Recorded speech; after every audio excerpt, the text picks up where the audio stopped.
It's the 1 year anniversary, people. Can we get a round of motherfucking applause? Well, yes, yes. Ian, are you excited tonight, man? I'm so excited! Look at this. This is the Historic Poet Awards. We got some historic poets to recognize, and just thank you. Thank you guys for sticking with us for 1 year. All right, I'm starting off with this toast with the first toast I ever read here. Raise your glasses. A toast, my friends, a toast to you, to the friends we have and the friends we make, to the hard hitters and the go-getters, to the heartbreakers and the life makers, to artists and musicians and poets and authors and all whose imaginations make dreams take flight. So raise your glasses, many in one, to beauty and love and grace and fun. Cheers! Yeah! Let's do some poetry! All right, our first poet coming up. Listen up. Our first poet coming up is a very special, lovely person. And is also going to be the recipient of our very first award of the evening. Our very first poet and winner of the Nikki Giovanni Award, Gabby Jew. Gabby Jew, come on up here. Dear child, your face holds expressions left over from the tail ends of their arguments, with your name of broken records plastered firmly under the last word spoken. As much as you wish you could, don't get used to it, because you never will. You will continue to cringe from their nail-to-chalkboard voices every time, so hide. Shut out the world just like you've already taught yourself how. Wear that face until people assume your life nobody will understand you anyways. Painted porcelain that once covered your skin and diamond flesh will chip away but repaint it. Every year, until residue of past is hidden beneath the layers, blanketing your scars with counterfeit apathy, they will never cease to scrutinize you. Their fingertips, always tapping on mahogany tabletops like silent enigmas, awaiting constant revenue for lingering smiles too wide for your honesty. You've always been like broken French-Italian demitas. Beautiful, detailed, delicate. Now simply just another mess to clean up, so find yourself in the wreckage of anger-induced declarations passive-aggressively flung to the wall that shudders, craving the ability to turn itself inside out just to avoid the inflicted destruction that you become one with the wall, so young child. Sleep with your ears closed and your mind wide open so that the biting resonance from their acidic screams will defer from entering into your distant dreams that catch fragments of idealistic childhoods and mesh nets like fireflies. Inconspicuously, you've always been taught not to love with freedom, and you've learned that you will endure whiplashes of constant loneliness because eventually everyone you think you love will always leave you. Remember, you will never be as perfect as they wish you were. Insignificance is a daily reminder. Pain is your nightly friend. Mistakes are not allowed, and you will always be a glass window away from happiness. So go forth to your pit hole of this strange darkness and wait for your dehydrated tear ducts to form rain clouds, accumulated forms of madness erratically filtered with pandemonium, they say. Depression is nothing more than perspective, so conceal it. Embed it beneath your paper skin like a secret. It will make you itch, but don't scratch it. It will fester, but don't medicate it, because they will only tell you that you can fix yourself. Thank you.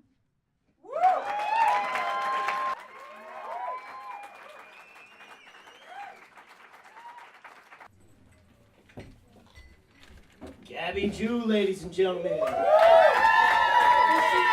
Unassuming badass. Yes!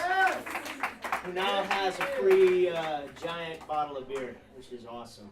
All right, our next poet up is the one, the only, the very talented Alex. Alex, come on down. She doesn't come up here enough, you know, but she's awesome. She's weaving her way through the crowd like a beautiful debutante. I don't know if that's... There she is. All right. Oh, Ian.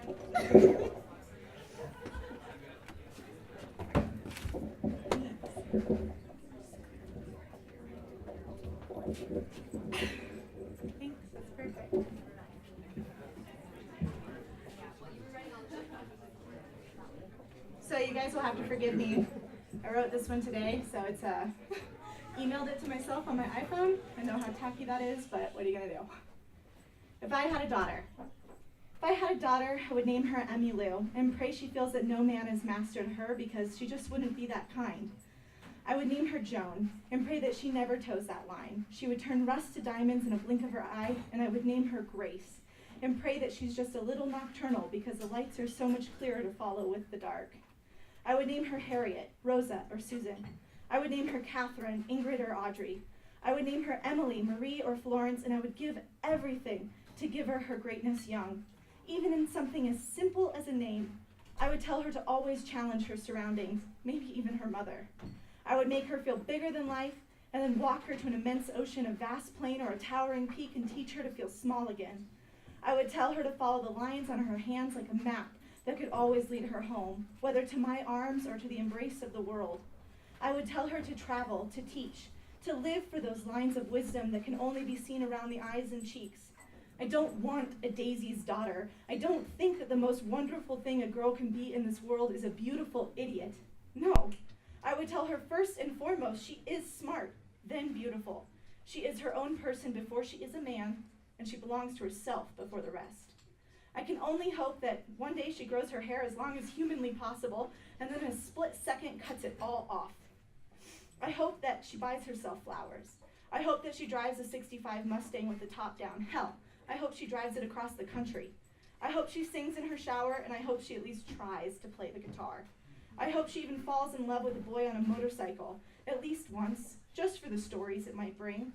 I hope she knows what it's like to have your heart broke, just to feel the acute pain of knowing that it still fucking works. I hope she never runs away like her mother did or the mother before.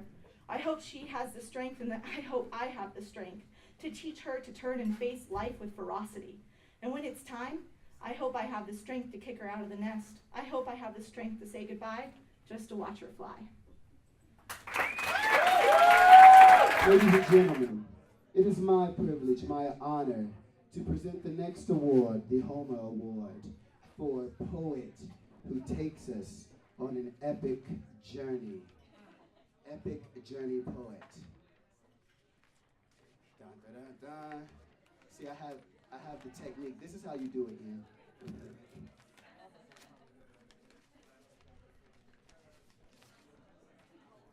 And the recipient is Jackson Morris. Jackson, give it up for Jackson, the Homer Award.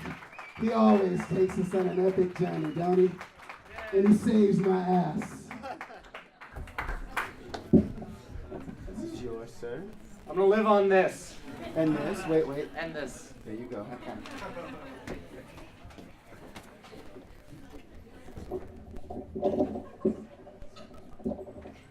Tidy lift. Just sort of crouch. Looking sharp. Thank you. I wrote this poem for me. It's called Things to Remember About Kissing, Jackson. Asking for it is almost never the right way to begin. Express your interest with anything but words. Nothing ruins the moment like admitting that you like her, but you don't know where to go from there. If your faces aren't closer together than two normal faces, start hemorrhaging hope from the puncture point in the sexual tension you've been mentally inflating. Don't let your teeth touch. Don't let them click together and echo like fragile china around your skull. Don't let the sound make you feel like you're not doing the right thing. Cut your losses and stop. There are worse things than not kissing, and doing it poorly is one of them. Both of your lips are important. Both of her lips are important. It's hard to keep track of 4 things at once. You gotta use your whole body. Make it feel like the kiss started in your toes and ran all the way up all of you, like it was eager to get home. You have to really mean it. If you're doing it the right way, this kiss is going to make your stomach hurt a little. You'll remember the first time you did it. Try to make it that good. Kissing is really gross.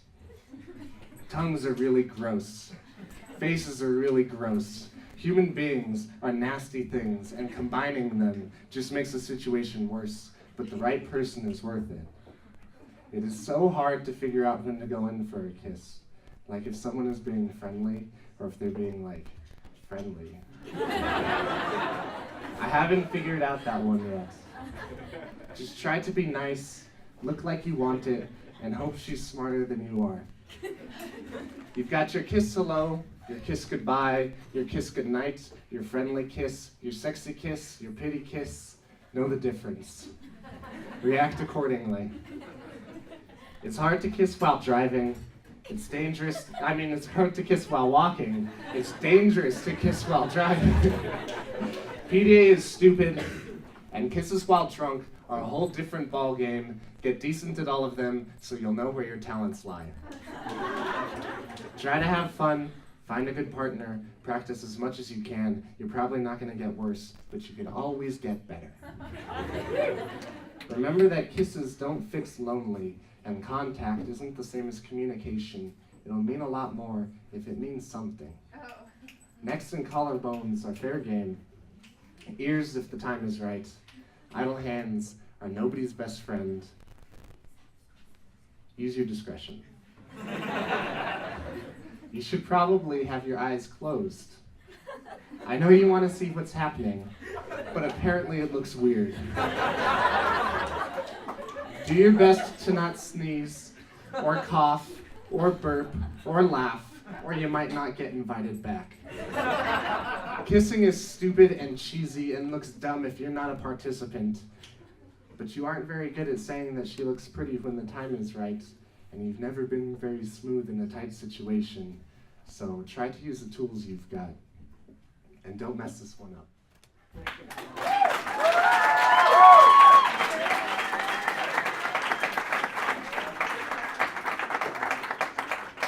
All right, the next person getting the next award is the one, the only, my brother, and you will see the resemblance when he comes up here, I promise. The poet most likely to read drunk. This is my brother and Ian's brother, Khalid. No, you're not touching it. No, I'm not reading a poem. I am protesting this award. I'm gonna take my growler though and leave, but I'm protesting this award. I am not most likely to read drunk. I resent.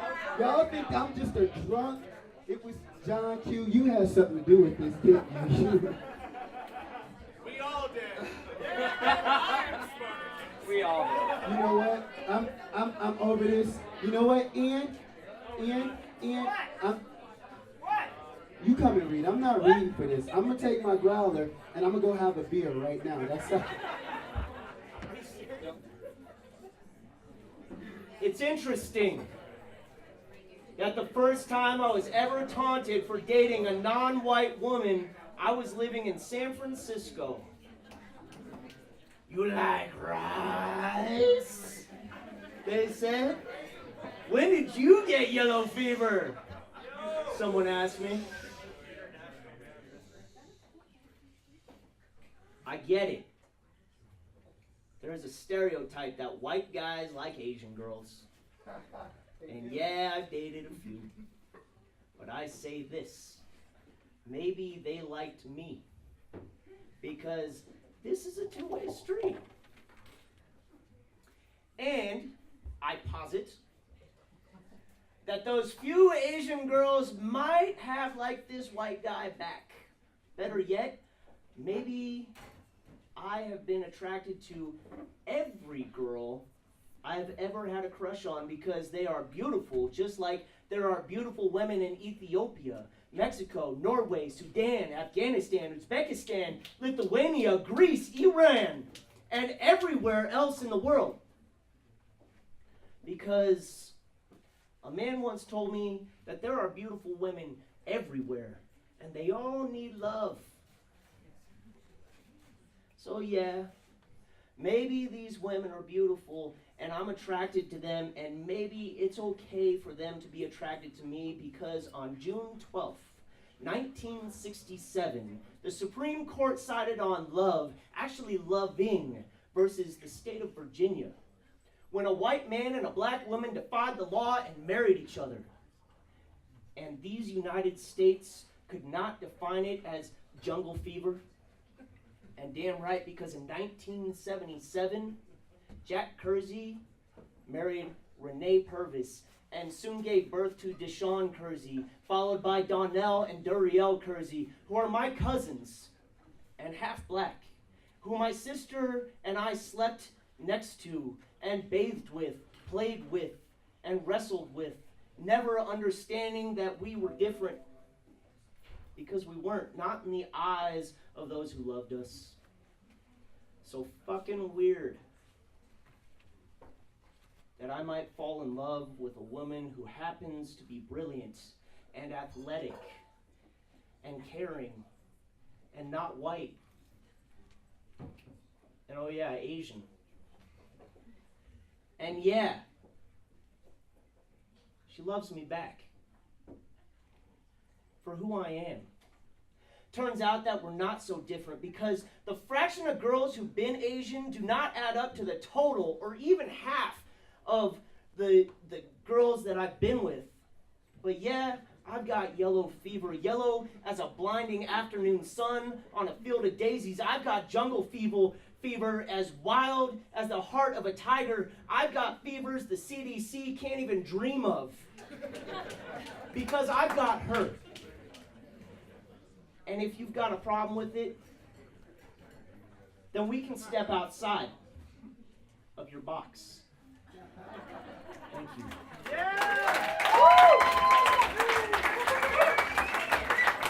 The next poet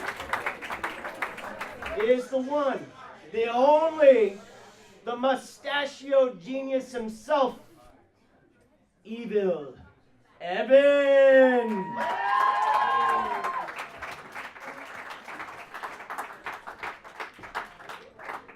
So I shaved my mustache this morning, and now I feel a little out of place.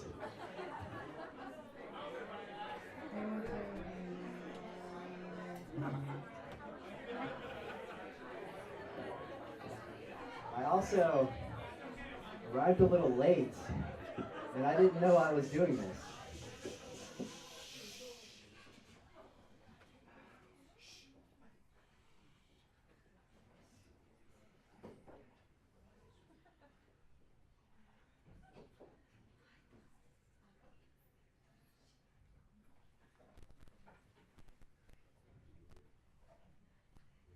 At 16, father is teaching to drive. There is no need to speed towards a red light, he says. 7 years pass. I am running red late nights when I finally become aware of the metaphor. When speaking with a friend, he suggests, everyone's sprinting to their early 20s. When they get there, finally take a breath and look around, they realize they've only run a quarter of the race. You see, we have nothing but time. But I'll bet anything that time gets lonely. I know lonely. I've been sleeping away from my cat, hoping she knows it's not her, but me. You see, I am a retreating wallflower as of late. I am taking deep breaths. I am building a raft, my compass, a wishbone tuned to rain water. I am constructing a man whose father taught him many things, a man whose hands have grown calloused yet has learned to speak gentle. If time were a woman, the man says, she'd wear high heels on her birthday, take them off to dance, and seem trustworthy. Patience. I am patiently anticipating the coming of new things. I am zero expectations, easy to impress, even harder to let down. I am double shifts and long weekends. I am dreaming while driving again, noticing deer in my peripheral. That's 4 nights this week. Just the other morning, I watched a blue jay die. The Lincoln SUV in front of me hit it with its grill, and as it rolled off, I swerved to miss it, but the SUV behind me took it out with its front passenger tire. Have you ever seen a blue jay explode? It's not fucking funny, man. Not at all. Not one bit. I smoke a cigarette for every answer I cannot seem to find. I have mastered the art of the unwind, so now I'm restringing my posture. I am polite, the narcissistic anthropologist. If time were a man, the anthropologist says, he'd have thick facial hair, never look a day over 25, and speak bluntly, as if he'd seen this all before, but couldn't make a single prediction. And I am constructing a man in this image, with clock hands and highway bones, with rainwater and all those things people say which don't seem important, but will, one day, dot, dot, dot.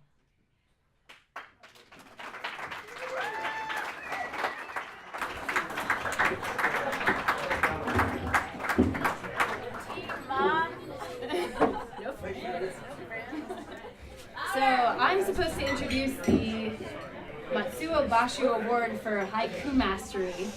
What's a haiku? A haiku is a poem written with 17 syllables in the structure of 575. Woo! Yes, you better let them know. Best known from Flag Slam's Haiku Deathmatch. If you guys haven't been out, it's Monday. Yeah, baby. So the Matsuo Basho Award goes to Haiku Master John Quinones.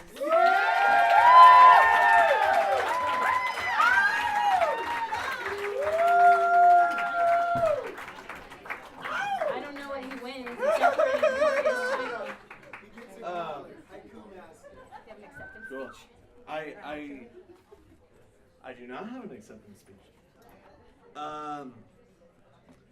This on the sticker it says Matsu Award. So there's the first word and then a smudge and then award. So we're all up to date now, yes? Cool. So I do a lot of haikus because I'm afraid of outside and although you know, a lot of you do like real poetry, I'm not going to do that because haikus are very, very short and anyone can do them. So, okay, that's a haiku stretch. 2 rules or 2 conditions for reading poetry. This I tell to many people getting up on stage for the first time. Poetry is easy. If you don't poop yourself, it's going quite well. And this one's just a general rule. You all are, respecting shut the fuck up o'clock very well. You're very good at being quiet. So put that on a resume. Oi!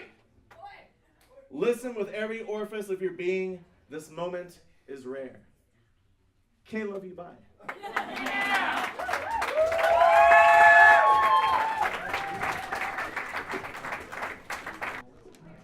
All right, so this poem is based on a true story, and it's about douchebags.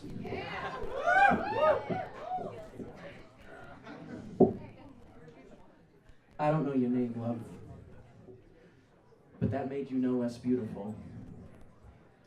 You came through those double doors.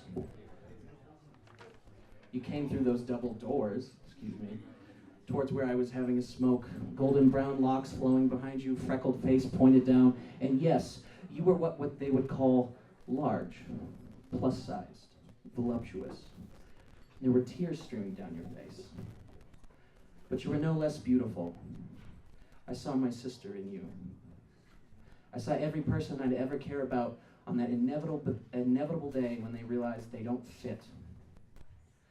It became apparent why you were crying when they came out right behind you. Snapbacks, tank tops, Greek letters, filled with what I imagine was a 3-day-old beer enema. They were pointing and laughing at the food you were carrying, laughing because you didn't fit. You weren't one of their puzzle pieces. And then that certain part of my brain began tingling, that one that's been behind every stupid decision I've ever made in my life. And as I clumsily plowed into lead douche, Knocking his food out of his hands may have appeared to be an accident, but that camel menthol burning through the back of his Ed Hardy skank top sure as hell wasn't. And while this was certainly not the first time I've been shoved and called a faggot, it was the first time I'd done it while smiling. And I promise, beautiful girl, when that cherry finally burned through that polyester and semen-soaked fiber and touched that fake tan, he melted just like that plastic and wax they had always told us he was made of. I looked around, and you were gone, beautiful girl. You had hurried off to escape that harassment. I had missed my chance to say what needed to be said. And don't misunderstand, beautiful girl. This is not me being arrogant or foolish enough to think that you need me or my words to feel beautiful. This is just me wanting, more than anything, to prove them wrong.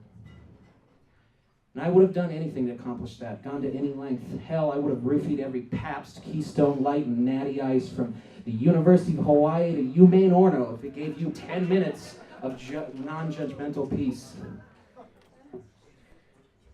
And in those 10 minutes, we could go sledding on snow cones. I'd crawl in your ear and redefine that reflection in the mirror. Teach you that scales can only tell you your relationship with this planet and not the people on it. Show you that you're not a puzzle piece.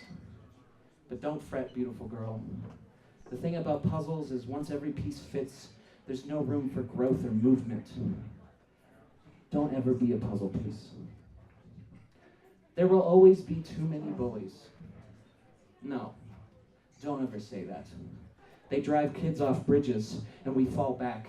They drive people towards eating disorders, and we fall back. They put the gay kid in the hospital for almost 2 months, rob him of his 17th birthday, and we fall back. And they have the audacity to laugh at someone whose beauty is as plain to see as that cigarette burn on his shoulder blade. Well, this far, no further. If the universe has enough good grace to let this poem fall on your ears, beautiful girl, here is my declaration for you. My name is David Anthony Latour. I have only ever truly loved one person in this life. My family has grown every day by Smalleys, Jews, Kensingtons, Quignonezes, DeVigis, Levys, Kerseys, Castleberrys, Eisenbergers, Bouloignes, and countless others. I quote movies too much. I hope that the world turns and that things get better. But what I hope most of all is that you understand what I mean when I tell you that even though I do not know you, and even though I may have never met you, laugh with you, cry with you, or kiss you, I love you. With all my heart, I love you. They can take nothing more from me, so I'll always be there to pick the wrong fight for the right reasons, and I will always stand to protect that, always act to prove them wrong. For you, for them, and for you, beautiful girl. And I will continue this irrational, illogical, and rage-fueled stand until the day I die, for 3 or 4 days after that. And if I die today, beautiful girl, well, that's the man I'll be.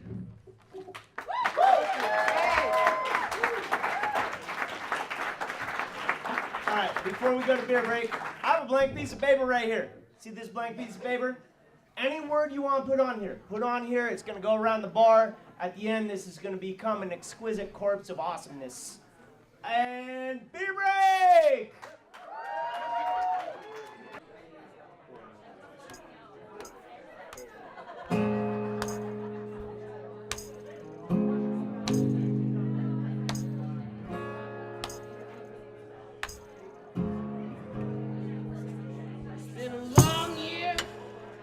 Feel it in my back.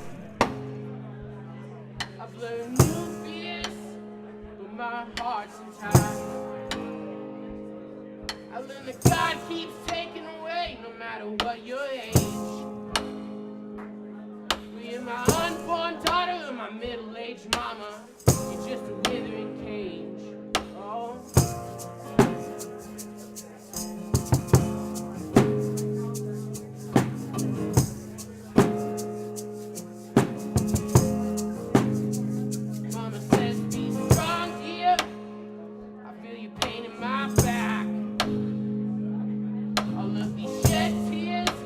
Bring your little girl back.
Thanks, guys. We'll be back.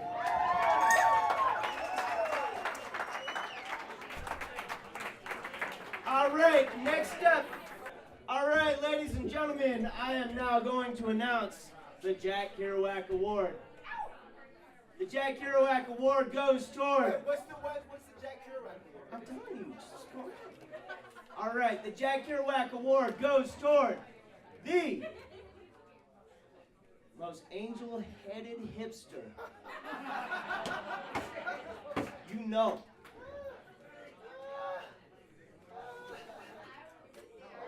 This goes to Tim motherfucking Levy. Come on out there, everybody.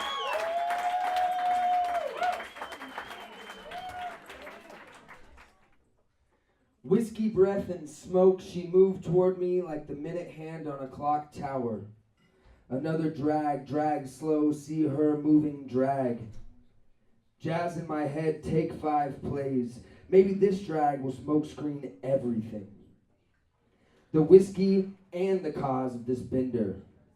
Had my eye on this chick for a while now, you see. Peer, peer, blink, wink. Missed opportunity last time, impossible that time. Couldn't lie, couldn't cheat. Won't miss a beat, 5-4, help me out this time. Walked on by me with that stick of cants drooling between my lips. Her eyes have been on me for some time now, but jaded eyes grow hypnotist heavy.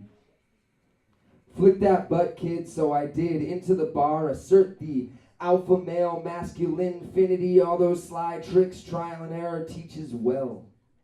Elbow my way through the crowd. Ow, sit down. Boys, don't even try. You ain't sly and she don't care. Ah, look at those eyes. They look so alive. My tricks don't matter, not for me. Those eyes can't take those eyes off of me. Tulips, sunflowers, and lilies. This bender, binge, bend by back over this bridge, it's over. Making love, making fire, who are you? This Cheshire can't help but pry. It's like I don't have any more priors. I'm leaving, you see. I gotta go, see the land, see me, and ain't nobody gonna stop me. Eyes up, sad and strong. I'm leaving too, so what do we do? Love never seen this way. What do? We do what we do and continue love we do. Send each other on our way. Set only in the stone that will separate us. And do what we do with time and love. That should never have manifested fast, so fast, so fast, so fast. And we live and grow, wondering what kind of weather we weather, postcards and Polaroids. Who are you? Who are you? Now and then keep asking you, Cheshire Cat. Who are you?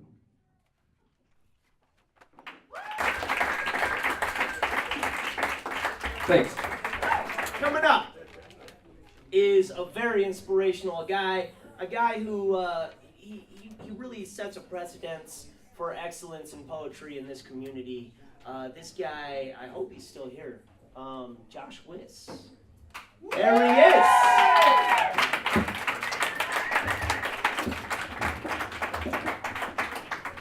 Thanks a lot, Ian.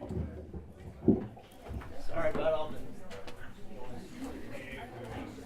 Usually I go pretty early in these things. I think it was a ploy for these guys to get a couple drinks in me before I really deal with that. I wrote this poem the 3rd of November, it says.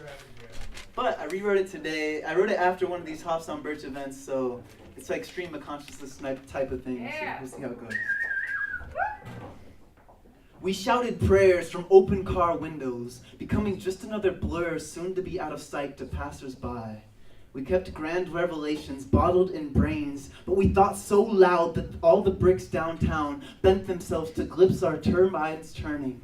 The raw sound of glass shattered in empty streets. The bubblegum and bare feet of childhood evolved from adolescence, tumbled into 20-something. We are removed from the start, but constellations map us relative to stars, starving for change, but change is in the calligraphy around us. The bits that you once held true that have broken. Without open mouths, you have spoken pages of verse. A sunflower cut off with the stalk lives on after separation from the body, just as Earth is now, a subconscious unshocked. We are the reanimated corpse of history, tracing in traditions, alive without clear purpose. The struggle is still in survival, though it is in that of the mind. Knowing this rock is cooling beneath us and it is dying as we are, we are just the first speck on a brand new automobile plunging toward our purpose and end somewhere as far off as tomorrow, like the infinite formations of spiraling smoke or the cartography of clouds swirling in the distance. All the bricks in our city are forming one long staircase to nowhere. Autumn leaves shed broken glass and plastic, trying to hear your head turn. All the trees are burning, but an idea is never dead.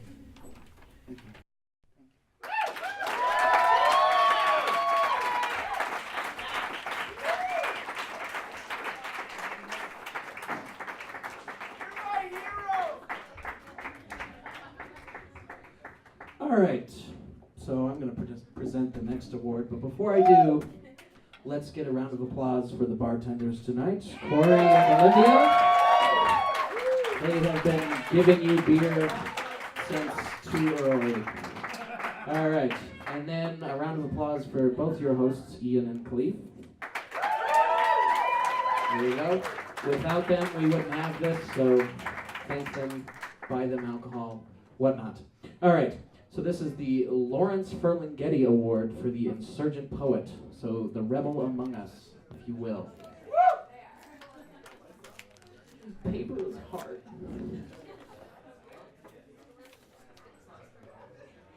All right, and the insurgent among us, everyone, is the one and only Verbal Kensington.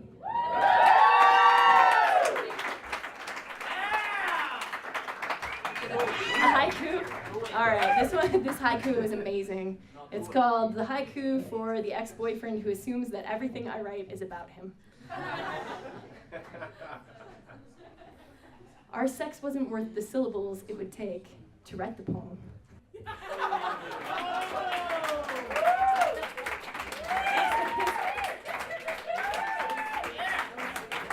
Okay.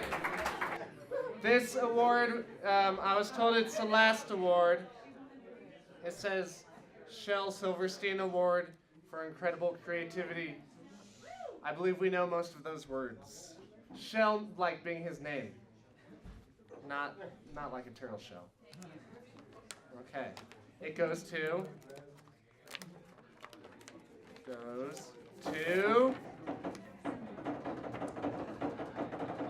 Eric Davigi.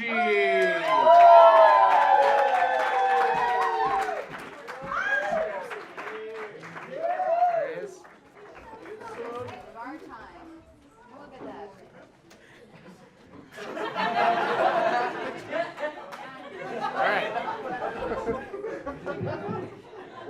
Well, I don't know what to say. Something creative. This is pretty cool. Something creative. Oh. Alright, should I read a poem or something? Is it? Yeah! Okay, the first poem I'll do is a very short poem by Walt Whitman. And it goes, I depart as air. I shake my white locks at the runaway sun. I effuse my flesh in eddies and drifted in lacy jags. If you want me again, look for me under your boot soles. You will not understand me, but I will be good health to you nevertheless, and filter and fiber your blood. Failing to fetch me at first, keep encouraged. Missing me one place, search another. I stop somewhere waiting for you.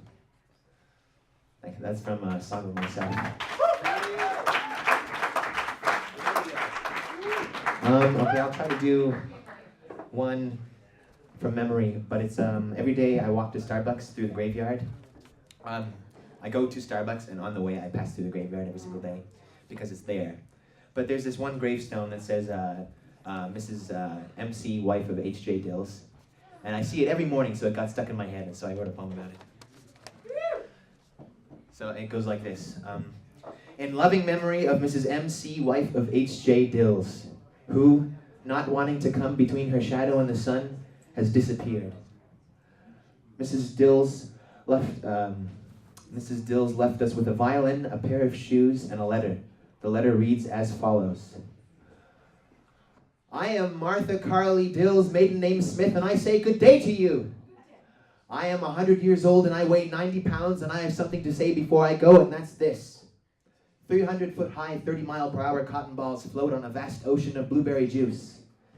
In other words, my husband was the sort of person who would look down when he walked, and I was the sort of girl who didn't.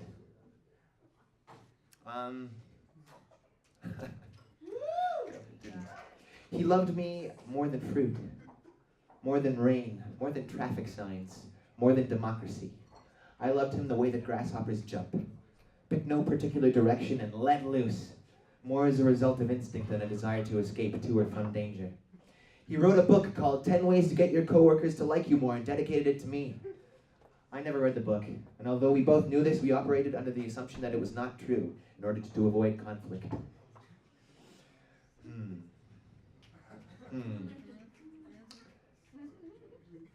You know what? I can't remember it, but that's okay.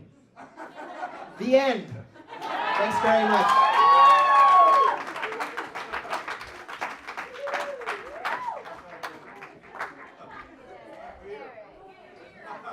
We have our very own Barley Rhymes virgin, Spicy Jack.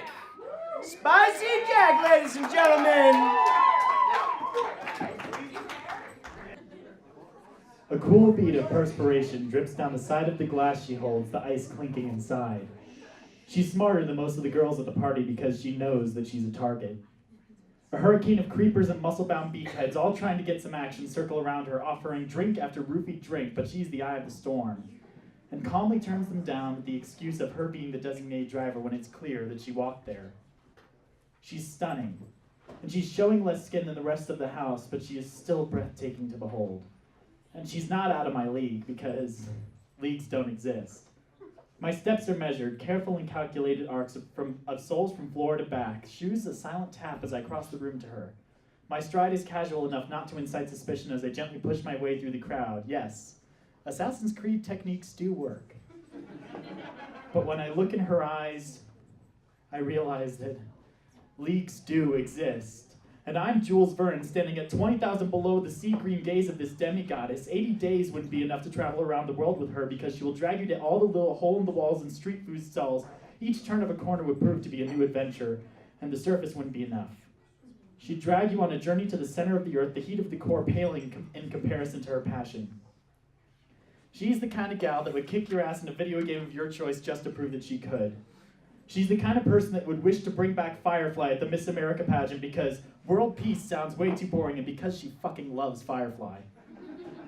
Her voice is the song of sirens, even when telling you to go fuck yourself, and her smile is laced with sarcasm. A picture is not needed to say 1,000 words about how parties just aren't her scene, and how she is only here because drunk people are the best entertainment the world can offer. I managed to say something that sounds like, hi, but she catches my drift and responds with, hello to you too. Her voice includes promises of adventure, travels around the world and across the stars, through time and between realities, which inspires me to ask, can I get you a beer? She said yes.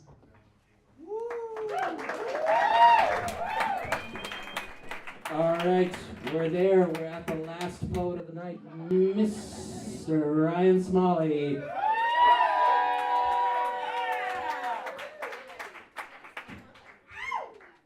Before I start this poem, I just want to say I hate love poems, but I love irony. So here's a love poem.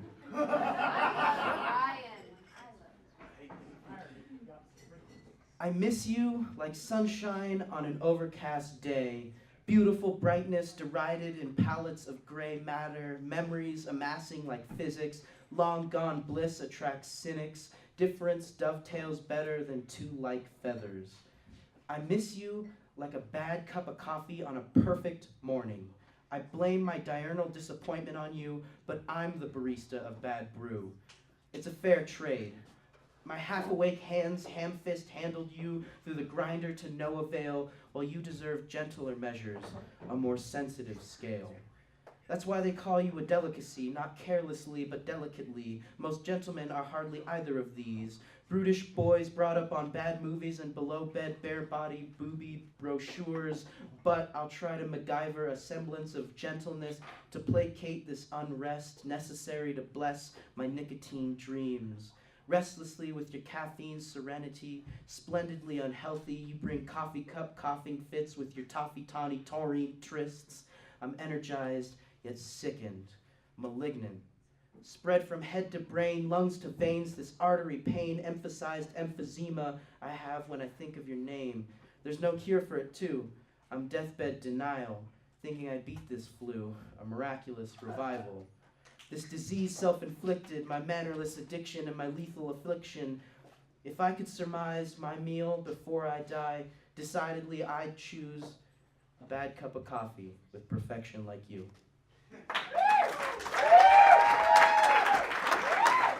So, there's been a piece of paper sent all over this place with words for you to fill in, and guess what? You wrote a poem tonight.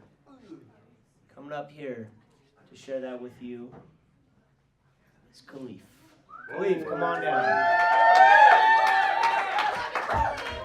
I love you guys too, but Ian, come here. I'm just sorry. It's our 1 year anniversary, guys. Thank you so much for being with us. Barley rhymes. It's been amazing. It's been amazing. So, and because it's our 1 year anniversary, we do what we want. I do what I want. And right now, actually, before I come up, I have a favorite. I know Ian's looking at me crazy. He's gonna yell at me. It's okay. We're okay. I would like for Spencer. Spencer, can you come up here and share with us, please, before I do Spencer?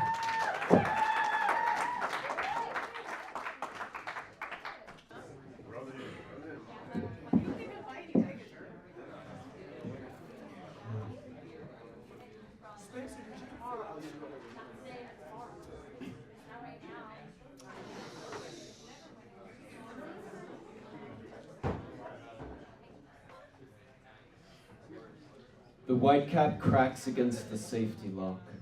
Dawn first light cracks through the shades of a low-rate uptown motel grave. He waits patiently. The liquid stirs into a bayou lagoon sludge. It draws his eyes ever wider in the moment of closure, a wholesale premium that's never too much. He clutches a tourniquet in his fist. The first tone of the morning is a bass-built rush. It's the crush of powder beneath a credit card. The crutch of a millstone wouldn't take her far, but it's hard to resist not to scratch an itch on the stitches. It's a scab that won't close up. Wandering feet tracking snow over cobblestones, wandering gazes caught in a storm cloud, wondering if it's still worth it to beg or if she should just give up.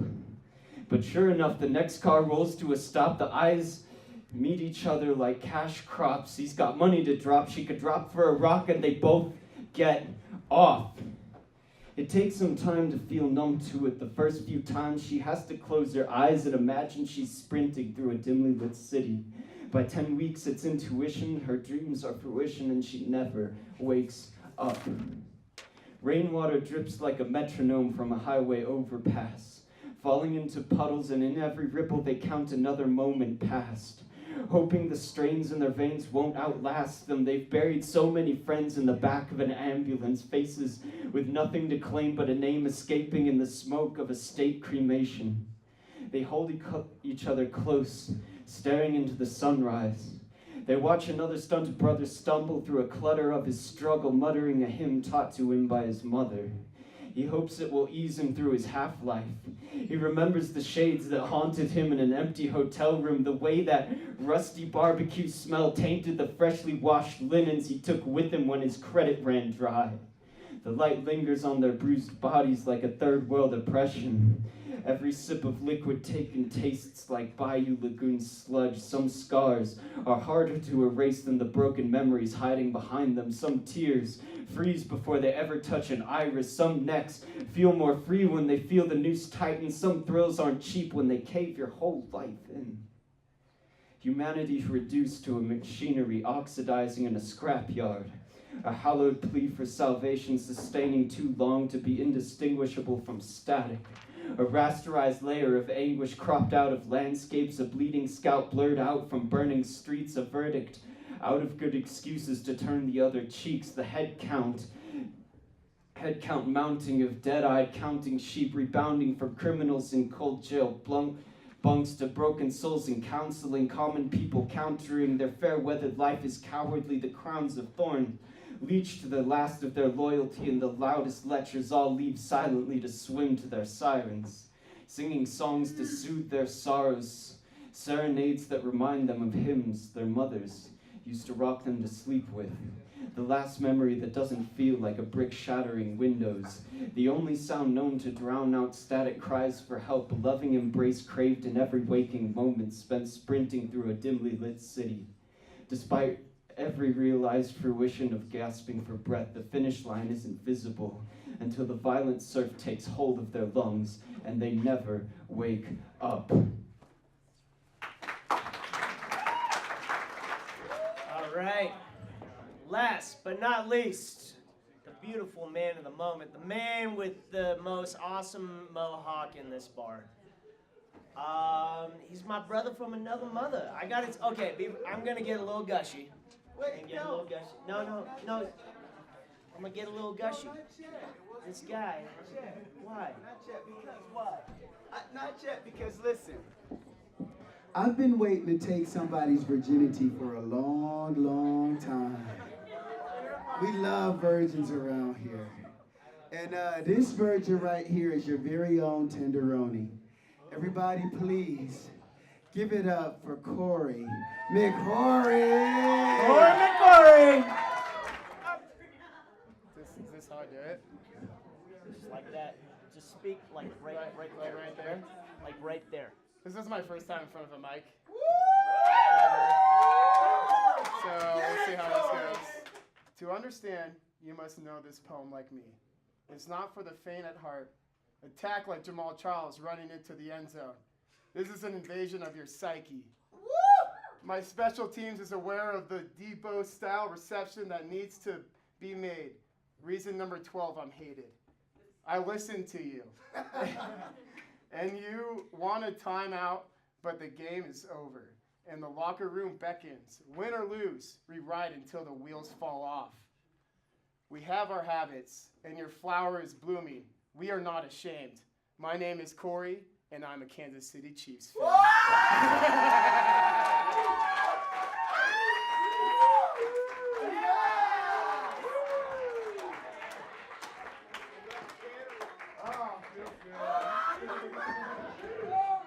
I think this just became a Kansas City bar. All right. Now we're ready. All right, ladies and gentlemen, my brother from another mother, the best looking man I know, Khalif. Khalif is going to give you your poem, everybody. Here we go. I need a stool. I need to borrow one of those stools. We're going to say goodnight. You guys, thank you for making this 1 year anniversary so special. Thank you guys for coming out tonight. And, one more time, a special thank you to Historic. A special thank you to Hops on Birch. A special thank you to Armadilla, Wax Works. I collected all these words. You know what? We're going to do it like this. Can somebody hand me that white bag that's right there on that table? It's Puma. It's a leather bag. It's my bag. I was going to do all those words over the year, but you know what? You guys did this tonight, so we're just going to roll with this. We're going to roll with this. Forget the bag. Forget it. It's okay. We don't need it. We don't need it. One more time for Corey. Corey, thank you for giving us your virginity. Corey, everybody give it up for Corey. Make sure you tip him. Everybody, so please like us on Facebook. Again, thank you guys for coming out. And I'm not the creative genius of this. You are.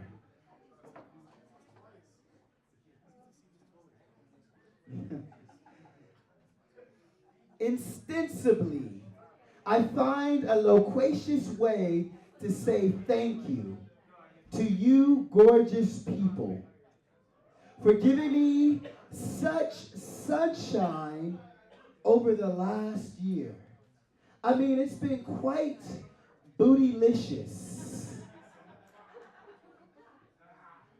to be in this polydidactyl existence of word, phonics, and sunshine. I mean, I just want to sit here and say, Beetlejuice, Beetlejuice, Beetlejuice, Beetlejuice, Beetlejuice. And let the damn world know that I'm a love child. It's elementary, my dear Watson. Love is an orgasm. It's a fire horcrux that's lovely. I mean, it's like olive oil smothered caution. That means you take it down, but you're fully aware of the aborted Bocchetto epiphany that happens when we have a beauteous Maximus. I mean, it's all about our collective heart box right now. No longer dialectic materialism, but a true fire, because hops gives me hope. That someday, Cumsies will be a daily experience. It's like the damn world I chose is Van Gogh.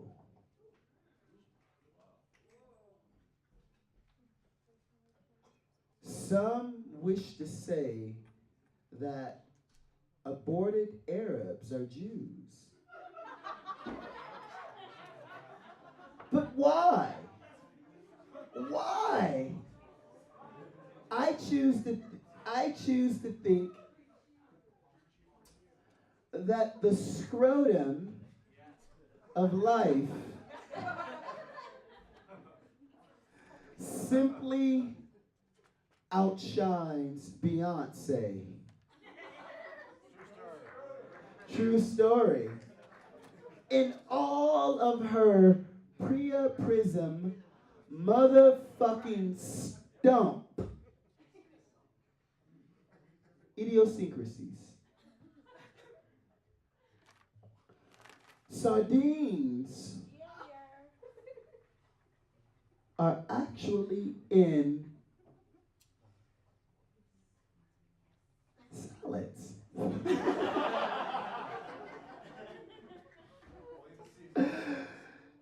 Yet none were harmed in this historic Barley Rhymes poetry event that you all have committed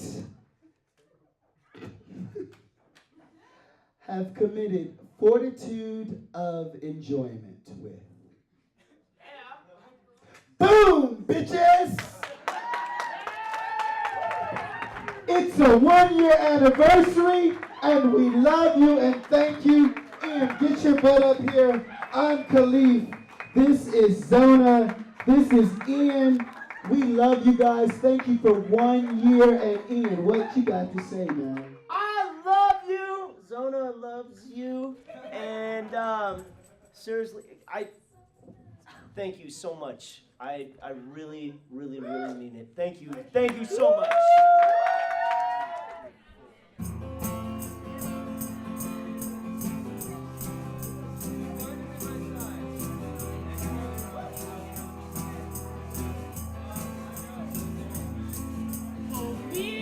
Valentine, 'cause I'm the passion in your eyes.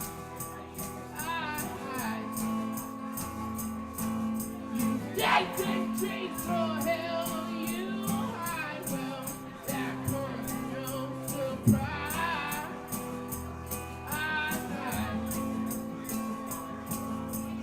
out of you.